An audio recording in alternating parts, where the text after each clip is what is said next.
Hello everyone! Welcome back to my channel, Ate Femix Vlog. Ayan guys, bumili na lang po ako ng aking lunch sa McDo. At dito na rin din po ako kumain sa kwarto. Kasi malamig sa labas guys at umuulan. So, kailangan dito na lang talaga sa kwarto kumain. Ayan guys, papasalamat po ako sa inyo. Walang sawang support sa akin po ha.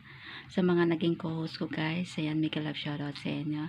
At si Celine P, kasi nakalimutan kong banggitin kanina sa aking pagtatapos sa aking live. Ayan, sa inyong lahat guys, shoutout sa inyo, maraming salamat. Tara, kain na tayo. Ay, ito yung pong pagkain ko sa McDo na binili ko. Ayan, chicken wings, 4 pieces po ito. Tapos hamburger po, ayan. At saka, meron pa tayo ditong french fries. Ayan.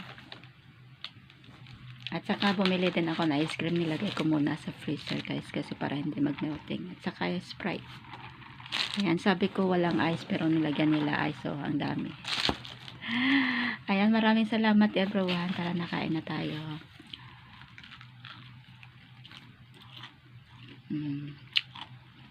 Happy Sunday, everyone.